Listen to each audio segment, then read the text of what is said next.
You're tuning in to the Black Hollywood Live Network, featuring news, interviews, and commentary on all things Black Hollywood. Hollywood Redefined. From Los Angeles, California, presented by Maria Menounos and streaming live thanks to Akamai Technologies. This is Black Hollywood Live. Next, featuring intimate and in-depth interviews with Black Hollywood's next edition of stars and influencers. Black Hollywood Live. Hollywood Redefined. You're listening to Black Hollywood Live. And now, the host for Black Hollywood Live, next.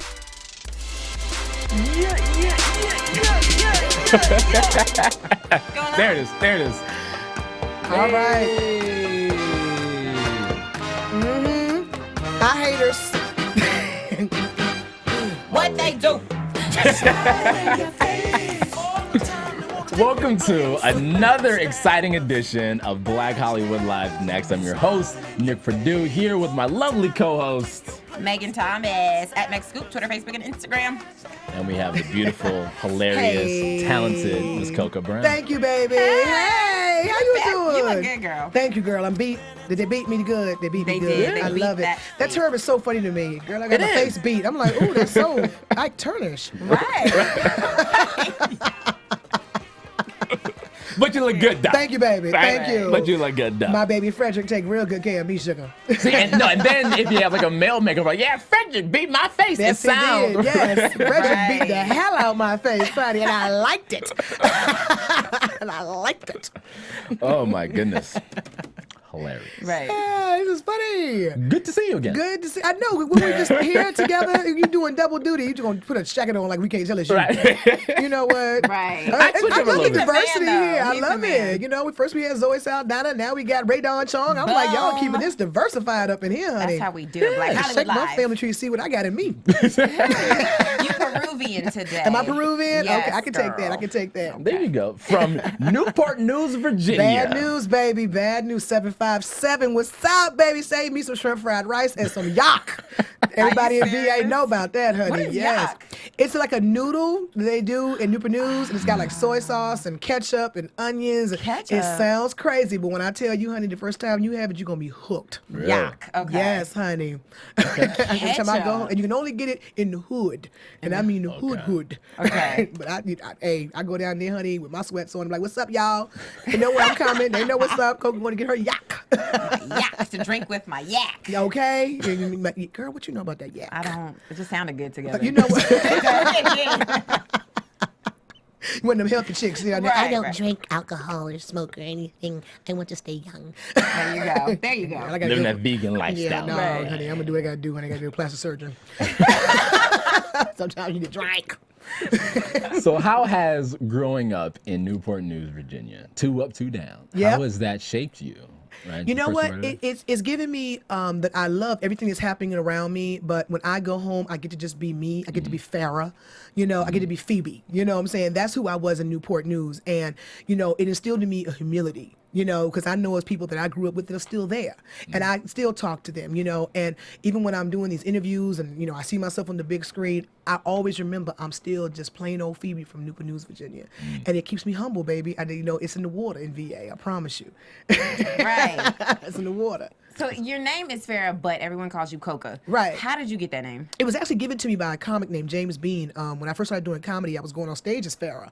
And he said, you have so much energy, so much personality, you need a name that just, you know, personifies that. And one day I was coming off stage and he handed me a napkin and inside was a bunch of names and he had Coca Brown circled. And that's how Coca Brown was born. So how is it Coca instead of Coco? Why is it Coca? Well, the reason, you know, Coco Brown, there was a female comic out of Detroit named Coco. And I said, well, you know what? I don't want to have the same names. I don't want it to be, you know, any misunderstandings or confusion. And then, you know, when I realized that the proper way to say Cocoa is Coca, Right. I said, I like that, Cocoa Brown, Cocoa Brown, Cocoa Brown. It rolls off your tongue. I like that. And that's how he initially had it spelled anyway when James handed me that napkin that night. So I've now just been trying to get people to say Coca instead of Coco, because I mean, for the longest, I was just like, whatever, long as that check right, I don't care. Right. But now, I want people to really know what my name is and how to say it. And plus, too, it's a porn star named Cocoa Brown, honey. We truly can't be getting I don't need anybody calling me for 6 booties of death. I'm good. I'm good on that. Right. They can keep that check. Yeah, you can keep that check. My daddy a deacon, honey. I'll never Right. be able to go home again. That's funny. I had to explain to my daddy why I kissed Terry Crews. You know what I'm saying? Oh, gosh. It's real talk. So you went to VCU, you graduated. Yes, uh-huh. And then you also got a master's in Yes. secondary education. Yeah. What made you get a master's in that specifically? I panicked. I had been out in LA about 3 years, and I just had this panic where I was like, I don't know if this is going to work out, and this is the last step to whether it works out or not. And you know what? I got to do something. I got to have a backup plan. And I thought about the one thing that I love, and that's teaching. I love children. So I decided to get a degree in education because I'm like, I can be Miss Crabtree when I'm 90. Right. I can always go teach. They always need a good teacher. So I said, you know what? This is what I'm going to do. It's a passion of mine on top of everything else. It's children and teaching and educating.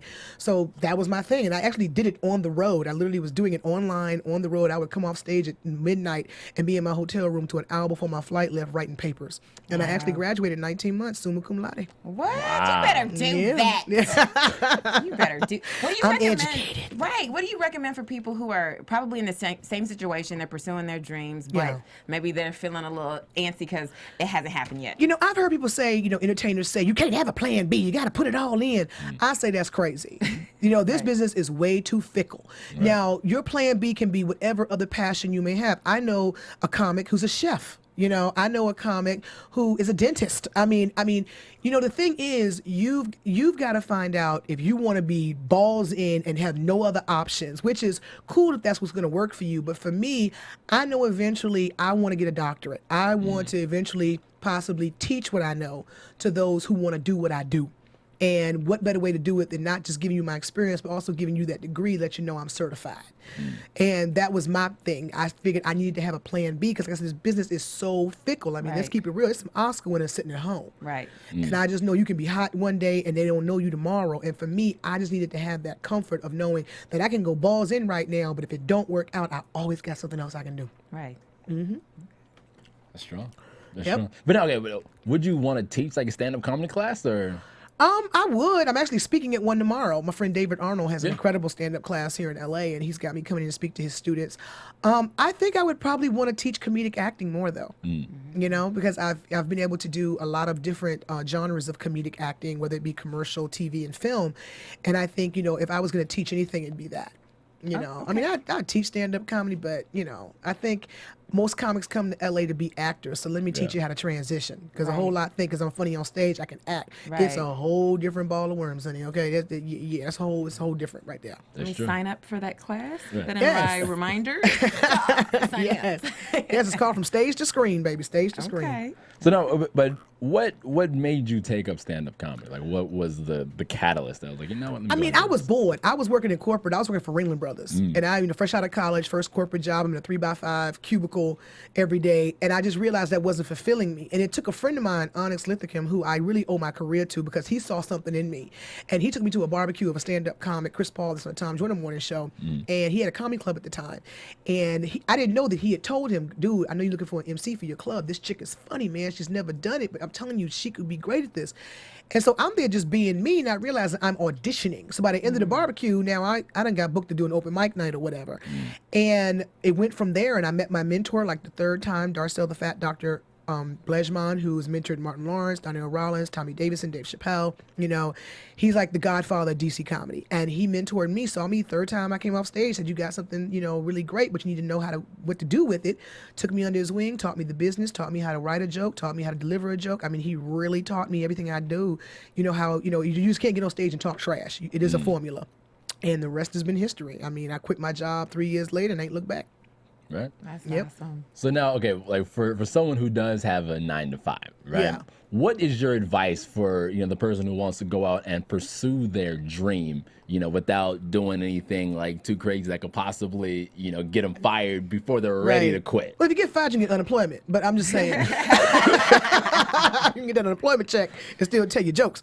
But I mean, I would say, I had a cushion. When I made up my mind that I was leaving DC and I was coming to LA, for an entire year, all I did was stack paper. I worked every gig. I left no gig unturned. And all I did was stack a lot of my paper. So when I came here, I didn't have to worry about money as per se. And when I got here, I wasn't trying to keep up with comics who had been out here and established themselves. I had a 1-bedroom apartment about the size of this room. And I was in there and I was going to the comedy clubs every night. I was mailing out headshots and resumes because when I got here, that's what you did. It wasn't anything on the internet, and I was focused, but I had my cushion. I lived beneath my means and I did what I had to do until I was able to flip it. And live the way I wanted to. But, build yourself a cushion. Don't just go out on, you can go out on faith, but don't be stupid. You need finance with that faith too. That's true. Yep. That's Real true. talk. So now, what is the funniest thing that's ever happened to you on stage? My pants split. Well, no, it's two. My pants split at one show. I did something and my pants just ripped open. And of course, I would have on a shirt that wasn't long enough to cover my butt. And I'm literally like 10 minutes into my 30-minute set. So now my butt is completely exposed. And I just made a joke of it. I just was like, you know what, y'all? I got on flowery drawers. Just, don't even think about it. And then I had one show I was doing and my wig fell off.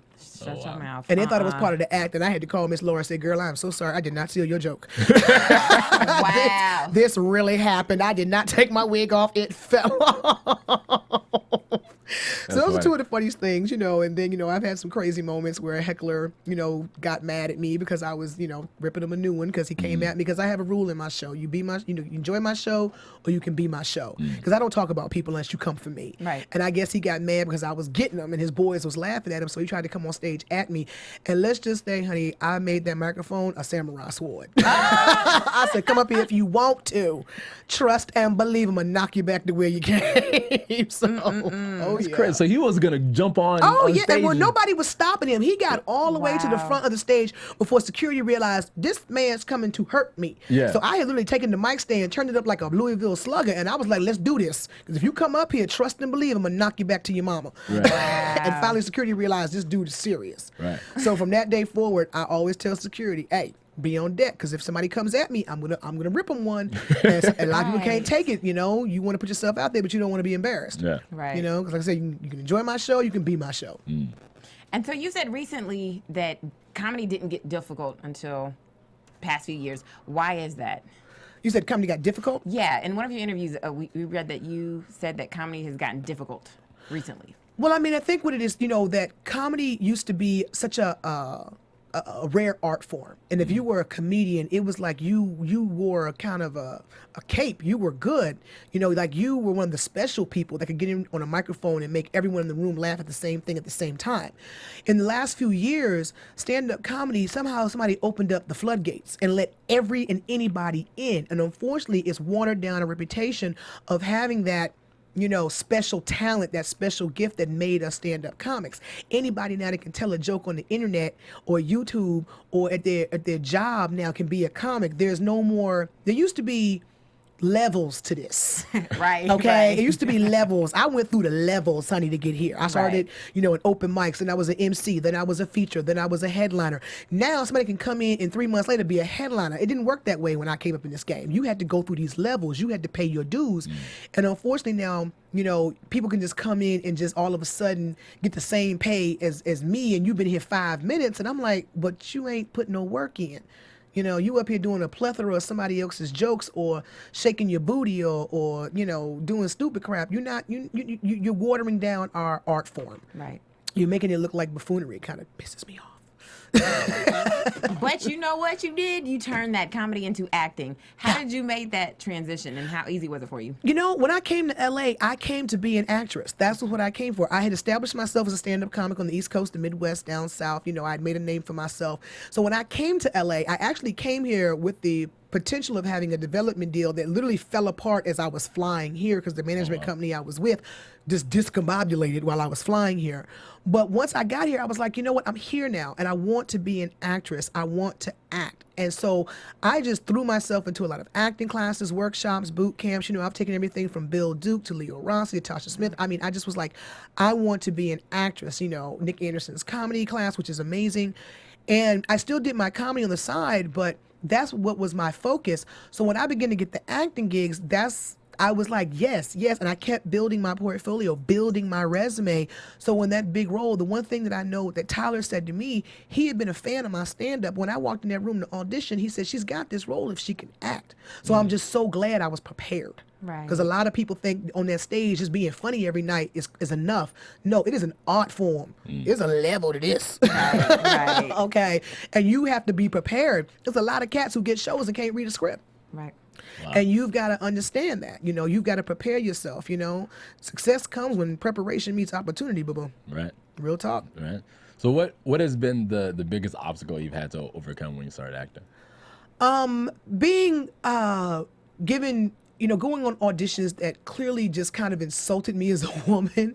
You know, like the audition breakdown would say, we need a big, obese, black, loud woman. I'm like, well, dang. Jesus, so specific, you know. And then you're looking at yourself like you get an audition, you realize you're the smallest person there. And I'm like, well, I don't think I'm that obese, you know, or being told, you know, if you lose weight, you're going to lose work, you know, or, you know, why don't you gain weight? You know, we need more of this or whatever, you know.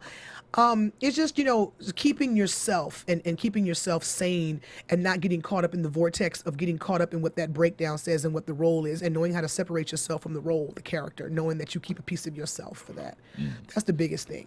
You know? Do you think it's harder for Black actors and actresses to really kind of blow up in Hollywood, you know, versus their white counterparts? You know, I mean, you know, I used to always say every few years it's another Twilight, where they bring in a bunch of new batch of white young actors to be the next, you know, Edward and Bellas, you know, whatever from Twilight.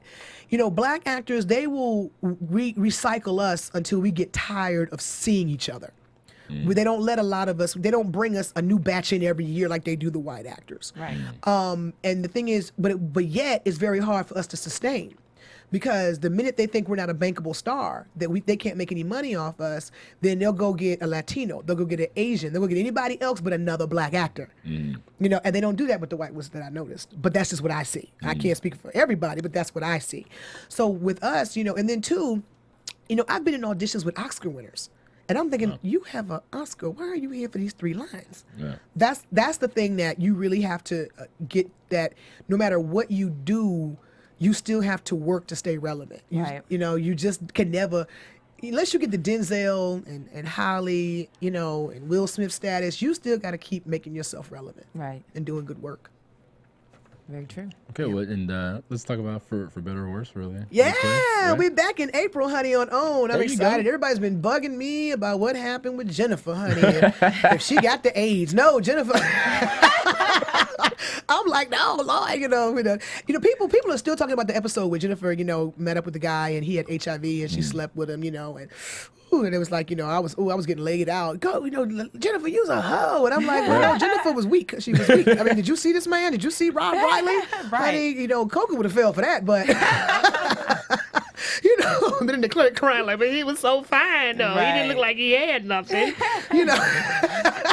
But Hilarious. which, you know, I'm really excited about For Better or Worse coming back. We just got renewed for another season, so we go back this summer. Congratulations. So thank you. I'm so excited about that. And you know, everybody's wondering about Keisha and Richard and Leslie and Joseph. You guys are in for a treat this new season. We come back on OWN April 9th, and it's gonna be good, honey. Y'all gonna see some stuff. I'm excited. Can you? I mean, is there anything without, you know, saying too much that you can kind of spill? Let's just say C Sports is gonna change names, and you ain't gonna believe whose name it changes to. What? Let's just say that. You heard it here first. Black Yes. Hollywood Live exclusive. Yes. Yes. There you go. Got to watch that. But what was it like working with or what is it like working with Tyler Perry and the rest of the cast? I mean, it's a master's class in multitasking. It's a master class in directing. It's a master class in writing. I mean, this man does it all. He is the king. I mean, I swear the man got clones. I know there's a trap door in his house with 10 little Tyler Perrys down there. It has to be, but he's such a master at it. I mean, he would be directing us, writing the episodes, producing a play, starring in a play, all at the same time. And it's like he never skips a beat. And the one thing that he's taught me is that you just breathe and you do. You don't think about it, you know. You do what you got to do, and you just breathe and treat your people well. He treats everyone, from the person cleaning his office to this president. I mean, he treats everybody so well, and you feel a sense of family and love when you walk through those doors. You know that everybody matters in that studio, and that's one thing that I've taken from him on how I treat the people that work for me now. They're family. I don't treat you like an employee. You're my family. If you're this close to me, you around my kid, you family. You better be. Right. Right. You better be. You know what I'm saying? So yeah, and it's just amazing. I'm just so glad he saw something in me and gave me these opportunities. I owe him a lot because he's the first one that opened the door for me in this town, really. That's good. Yeah. So you star in Tyler Perry's new movie, The Single Moms Yes, Club. yes, life imitating art, honey. Yes, because I'm a single mama. Yes. So tell us about the movie and tell us about how it was to work with Tyler on a film versus a television show. The television show is very, very quick. We'll do two episodes a day. Where the movie, doing that took a little bit more time. It's a little more intricate, moving sets and lines getting changed and people getting into character. Because, when we would have days to prepare for a very deep scene on the TV show, you had a day to prepare for that scene. And you had to get in, find your roots so you could really be believable, I mean, watching Nia Long, honey, do it, she is a master. I mean, when I tell you it was like being in a master acting class watching that woman. Wow. I mean, she is a beast. And, she deserves all that she has because she is good at what she does. And she's an awesome mother too. Her son's in the movie and seeing that connection. And, I just learned a lot watching her and how she is with her son. And then me becoming a single mother while we were filming. I was separating from my husband at the time. She became such a great advice giver because she had been where I was. And, she just became such a great ear and great advice to me, in terms of, how to handle where I was about to go. Right. So Tyler Perry recently said that he was ticked off at an interviewer because they asked him, why did he make a movie that was glorifying single moms? Do you feel like this film glorifies single moms, or is it a celebration? It's a celebration. And that's, if people go to Huffington Post, they can read my blog that I did called Take This Job and Love It. They try to stigmatize single mothers like it's some scarlet letter, okay? No, it did not mean we couldn't cut it as a wife or we couldn't become a wife. There are single mothers out here of all circumstances. I mean, Wendy's character is a corporate woman who was more married to her career than possibly being to a man. She decided to have a child on her own. Amy was a woman who just threw herself into her family and pleasing her husband, and her husband decided to leave her. My character, I probably had a lot of failed relationships and made some babies, but I'm trying to get it right this time with my son. You know what I mean? And then you have Nia's character, who was a professional woman whose son, husband, turned out to be a crackhead, and she had to get rid of that. She couldn't have that around her kid. Everybody, we are not your tragedy if we're a single mother. I'm a single mother, and I take offense to that because I was married and would have loved my marriage to work, but it didn't. It takes two to tango, honey. I got tired of dancing by myself. Right. But in the meantime, I did the right way, as society would like to say. It just didn't work out. But you know what? You will not tell me I am wrong now because I'm a single mother. You can kick rocks with that. You better say that. Real talk. You better say that. All the single moms just stood up. Exactly. Right. Exactly. We are incredible women. And the one thing we have in common is we just want to raise our babies. Yeah. Right. And make productive, positive people in this world, and be applauded for it because it's a lot of work. I mean, when I was shooting that movie, I had, technically, the girls, the two little young ladies who played my daughters, those were set of twins, so there was four of them. Then I had Devion Harris, who plays Hakeem, who's an incredible actor. This little boy is amazing. And he played my son, and these kids really went into method acting on me. And that time during filming, I became their mother. Anything that was going on, they was coming to me, Mama Coca, Mama Coca. I'm like, really, where your mama at? They knocking on my trailer door, Mama Coca. I'm like, what? I ain't that method, but right. I'm kid, but cut. exactly.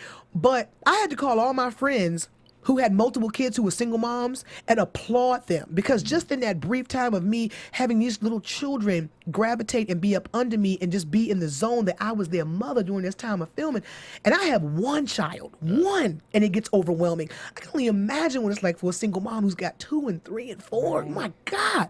I mean, those women need to be applauded, honey. And some of them are doing it really by themselves. And it just makes me mad when people try to act like it's some scarlet letter, like you some loose woman and had a baby out of wedlock. No, I was married, okay? I was married. I just got rid of the daddy. Please don't do that. Was this movie therapy for you since you were going through the same situation? Was it? Was it? I was going through so many emotions because, I mean, literally like the week I landed in Atlanta to start filming was when me and my husband decided to split up. And I knew that as I was filming, he was moving out. And when I got home, he wasn't going to be there. And it was a lot of emotion going on. And that's what I love about Nia and I love about Tyler, because both of them was like, use it. Use it. They encouraged me to use it and not be afraid. And me being a stand-up comic and me being hired for the comic relief, I had gotten into a zone that I can't let my pain out. I'm here to be funny. That's what I'm hired for. But they both, you know, especially Tyler, gave me a pass to let my pain show in some of those scenes and just let it out, be real with it. However way, if it came out angry, if it came out hurt, I was able to use it. So it was very therapeutic doing this movie. Very. I can see that. So now let me ask you. So how much of Coca is in the character Lydia? You know, the mean what I say and say what I mean, that's Coca. You know, I'm working on my Hollywood filter.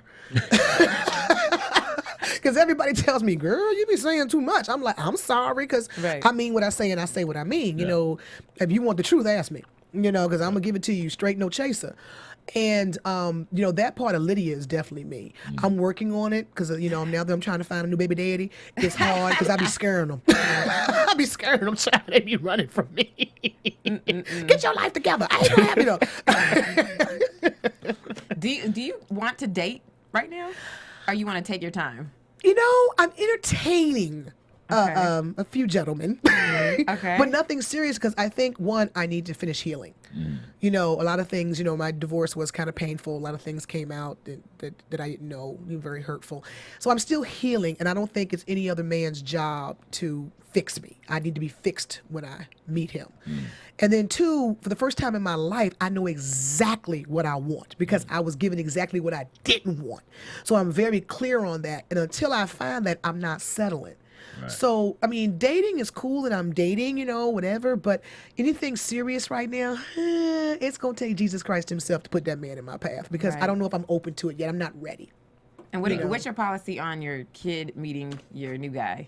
Is it like not until you are absolutely in my life 100%, or is it like I'm gonna have to come to your house a whole lot of times so you come to mine. I'm gonna have to meet your mama, you know, the dude that played your daddy. Right. All them kids you got, I gotta meet all everybody before you meet mine. I'm sorry. I'm very protective of my son, you know, and you know, he's at an age, he's only 2, and it's just that age that he's beginning to attach to people. You know, that he is used to seeing the same faces, and when someone new comes in, you know, he's kind of like, well, where are they now? He has this look like, okay, are they ever coming back? And I'm like, No, I don't need that. I'm the first woman that boy is going to love. And the last thing he needs his mama seeing is her being a revolving door. Right. Not going to happen.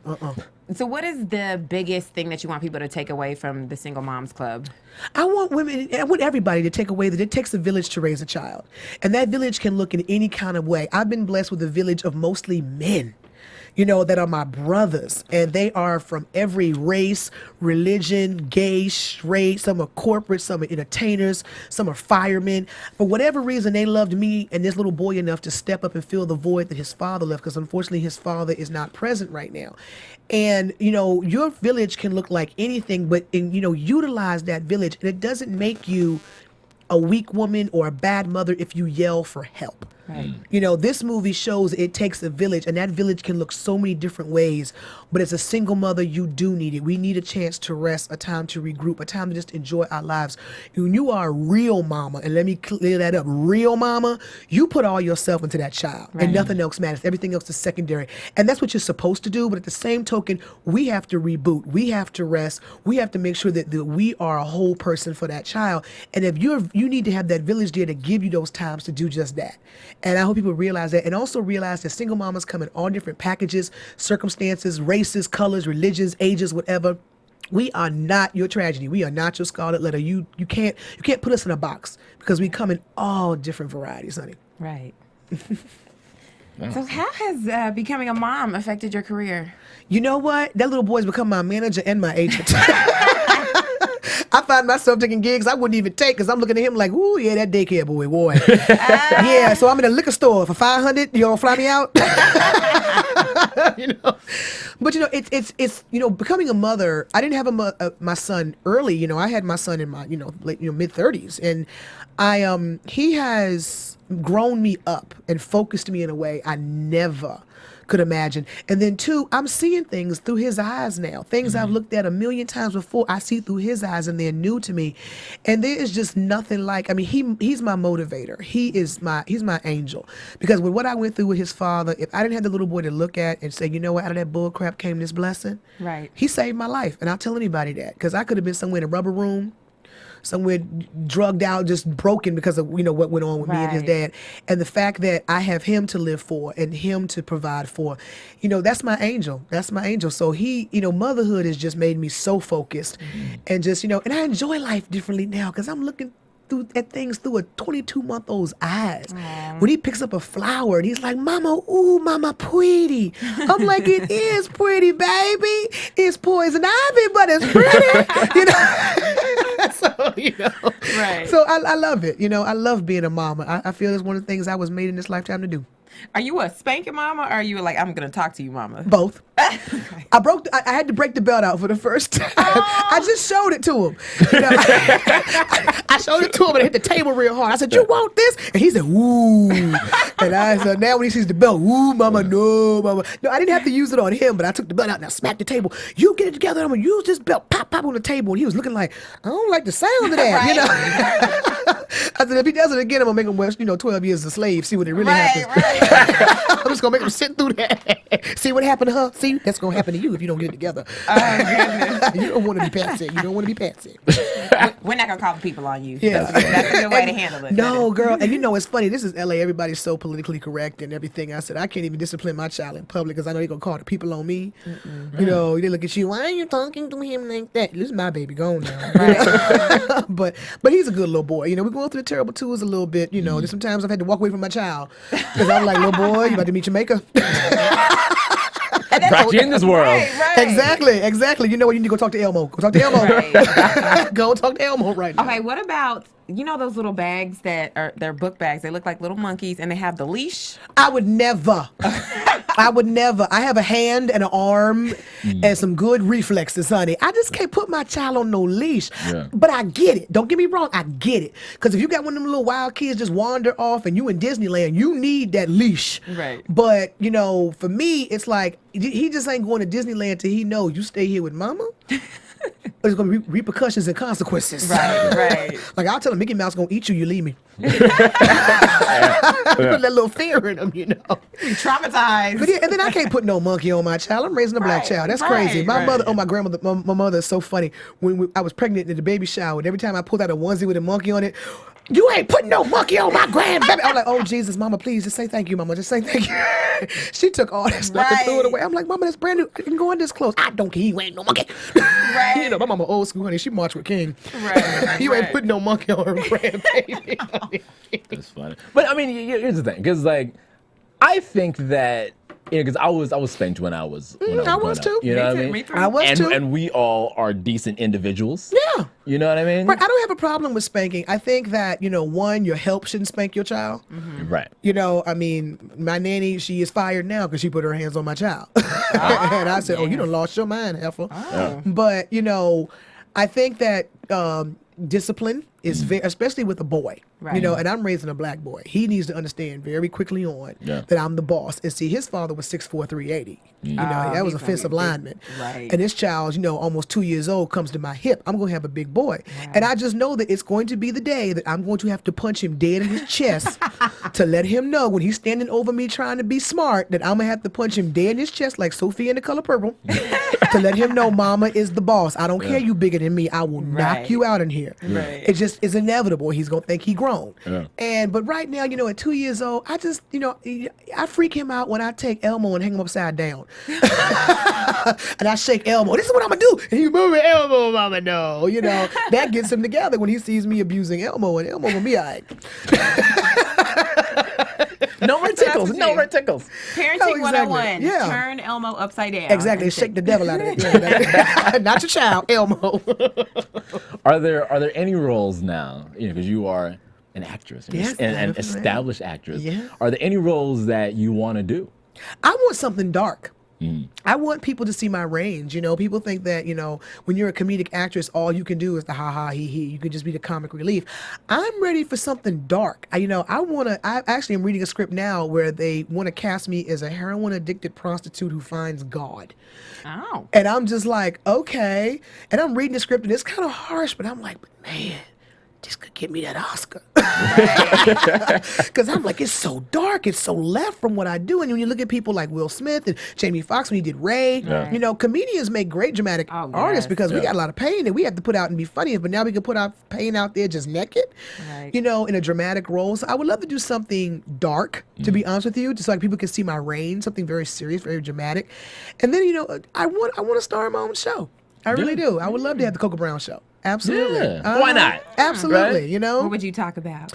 You know what? It would be about me and my crazy village. Okay. How, my son is surrounded by this eclectic mix of men who've all stepped up. Like, he's had all these daddies. Like, one of the, jokes I have is that one day my son's going to be on a soccer field or he may be at a violin recital and they're going to be like, Phoenix, where's your daddy? And he's going to, they all up there. Because he's got that many daddies. I mean, for whatever reason, we've been blessed that, these men just felt the need to come in and fill that void that his father left. And I just think, and it's such an eclectic mix. I have my assistant Adam, who's this white Middle Eastern boy that looks like Ralph Macchio that speaks French. And then I have, my stylist who is just, honey, you better get it right, sugar, get it right, boo. Keeps my son looking good. He's the flyest kid in preschool right now. He's rocking in there. He got a little ponytail shoes on. He got his little bangles on. He kicking it, He got the mohawk. He good, And then, you've got, just an eclectic mix of people in my life. His Uncle Rain is a singer, so they're constantly walking around the house harmonizing. And my son ain't there yet, but it's so cute because he'd be like, wow, wow, wow, wow. There's an eclectic mix of people in my life, that is influencing my son. And if my son's going to learn empathy, he's going to learn compassion and acceptance because of this eclectic mix around him. And I think that would be a funny show. Yeah. Right. And how they all are trying to screen every man that wants to talk to me, and it's ugly. Oh, gosh. That's to run the gauntlet. Oh, right? honey, he's gonna be pledged to get next to me, honey. Trust. Okay, Tyler Perry, that's your new show. Right, Coca's pledge. Right. Pledge and Coca. That's funny. So now, any upcoming projects that we can be on the lookout for? Yeah, of course. For Better or Worse starts back on April 9th on OWN, so I'm really excited about that. Also, you guys can check me out this summer on the new Kelsey Grammer Martin Lawrence sitcom, Braddock and Jackson. I'm so excited. I'm actually playing a 60-year-old woman. Really? Named Miss Precious. Oh, goodness. Thelma Hopkins, the great Thelma Hopkins from Family Matters, she plays Martin's mother, and I play her best friend, Miss Precious. Oh. So I'm playing my mother, basically. Wow. I had this wig I call Edith, this gray wig they put on me. I call, where's Edith, and I'm really excited about that because that's going to show my range too because I'm playing an older woman, and I'm loving that. And that comes out on Fox this fall. And, right now I'm touring, I'm on Parental Discretion with Stephanie Wilder Taylor on Nick at Night. You guys can see me all over the place. Just check my website, Coca Brown, the number 4, life.com, where I'm going to be in your series. I'm at Madison Square Gardens March 29th. I'm in DC at the Howard Theater next Wednesday. I'm still getting it in. Comedy is what got me here, so I'm going to still do it. Look at you. Bread and butter. I'm working, honey. When they ain't saying action, honey, I'm looking for the light. I'm looking for the light. Was that my time? Okay. Where can your fans find you on social media? They can find me on Twitter under Coca, COCOA Brown 22. That's Twitter at Coca Brown 22. And they can also find me under Instagram under Coca Brown. And that's One Funny Mama, COCOA Brown. And One Funny Mama is ONEFUNNYMOMMA. There you go. And you can see her on the big screen Yes, today. all weekend. There you yes, go. Single Moms Club in theaters now. I need you to get them babysitters. I know that little girl on the street. Just give her a bag of weed, honey. She'll watch the kids. Go see Single Moms Club this weekend. Take the crew. You're gonna love it. Men, women, everybody, black, white, whatever. Go see the movie. And I need to see them ticket stubs, honey. Make sure it says Tyler Perry Single Moms Club, not the Hunger Games, because they be tricking us. Okay, so make sure it says Tyler Perry's the Single Moms Club, and tweet me those ticket stubs, honey. Go support, please. Yes, you heard her. Go support the Single Moms It's a Club. movement. It's a movement. It's out today. And you can always find me, Megan Thomas, on Facebook, Instagram, and that Twitter at Meg Scoop, like scoop of ice cream. You can find me all over the internet at the Nick Perdue. Thank you guys for tuning in. See you next time. From producers Maria Menounos, Dario Kristen, Tiana Hobson, Kevin Undergaro, and the entire BHL crew, we would like to thank you for supporting Black Hollywood Live, the first online broadcast network dedicated to African American entertainment. For questions and comments, contact us at info@blackhollywoodlive.com. Like us on Facebook, tweet us, or Instagram us at BHL Online. And I'm your BHL announcer, Scipio. Instagram me at Planet Scipio. Thank you for tuning in. Hollywood Redefined. The views expressed here are those of the hosts only and do not necessarily reflect the views of BHL or its owners or principals. Thanks for watching Black Hollywood Live on YouTube. For more in-depth interviews and news, subscribe to our channel here, and be sure to share your opinion in the comment section below here. See you soon, everyone. Bye.